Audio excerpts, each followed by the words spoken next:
আল্লাহ যখন নারাজ হয়ে যান কারো উপর, আপনি মসজিদের পাশে আসবেন, মসজিদের ভিতরে ঢুকতে পারবেন। আল্লাহ কখনো ওই ব্যক্তির প্লেটের ভাত খেয়ে নেয় না, আল্লাহ ওই ব্যক্তির টাকা কেড়ে নিবে না। আল্লাহ কি করে? নামাজ, ইবাদত, তিলাওয়াত এগুলা থেকে তৌফিক উঠিয়ে ফেলবেন। আপনি ইচ্ছে করলেও করতে পারবেন। এক আল্লাহর ওলি, আমার মনে হচ্ছে হযরত হাতিম আল আসম রাদিয়াল্লাহু আনহু, আমার যদি ভুল না হয়, হুজুর প্রত্যেকদিন চেষ্টা করি রাতের ইবাদত করার জন্য, হুজুর কোন রকম উঠতে পারি না, কি কারণ? এই প্রশ্নগুলোর উত্তর আপনি অন্যান্য আলেমদের কাছে পাবেন না, এটা আশেকদের কাছে পাবেন। তো উনি জবাব দিয়েছেন, বেটা রাতের ইবাদত আল্লাহর বড় পছন্দের মহব্বতের জিনিস, এটা আল্লাহর দরবারে অনেক বড় পুরস্কার। আল্লাহ এই পুরস্কার সেই ব্যক্তিকে দান করেন যেই ব্যক্তি দিনের বেলায় আল্লাহকে স্মরণে রাখে, যেই ব্যক্তির দিন আল্লাহর মহব্বত এবং আনুগত্যে কাটে না, সেই ব্যক্তির রাত কখনো, এই যে আমরা ঘুমিয়ে যাই না, ফরজ ফজর চলে যাচ্ছে, ঘুমাচ্ছি না, আমরা মনে করছি কি আমি উঠি নাই। আমার ভাই, আপনি উঠেন নাই সেটা সত্য না, আপনাকে উঠানো হয় না। কেন? কারণ আপনার নিয়তের মধ্যে আমার আল্লাহর আনুগত্য মহব্বত বিষয়টা না থাকার কারণে আমার আল্লাহ আপনাকে ফরজের এই মহান নিয়ামত থেকে আল্লাহ বঞ্চিত করেছেন।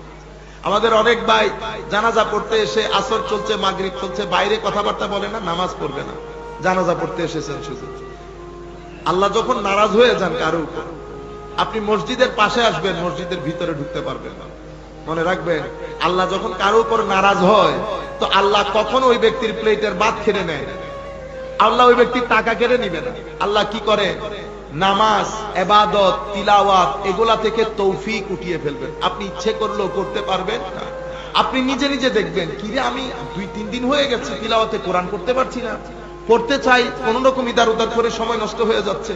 ফজরের নামাজ আজকে চিন্তা করেছি করব, কিন্তু দেখা গেছে আমি যখন চোখ খুলেছি 8টা বেজে গেছে।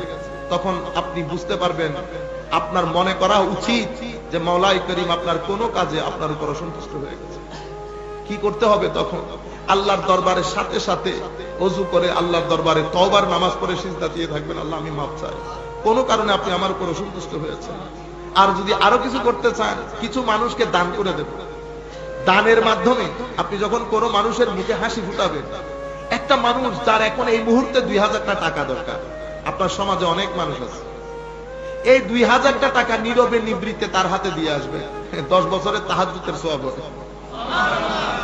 আপনি নিয়ত করে দিবেন, আল্লাহ এটা দিচ্ছি তোমার নৈকট্যের জন্য। আমাদের আরেক বড় মুসিবত হচ্ছে, শুধু দোয়া চাই, আল্লাহ আমার পরীক্ষার পাস, আল্লাহ একটা চাকরি, আল্লাহ না, আল্লাহর দরবারে আল্লাহর নৈকট্য চাইবেন, পরকাল সুন্দর হওয়াকে চাইবেন, আখলাক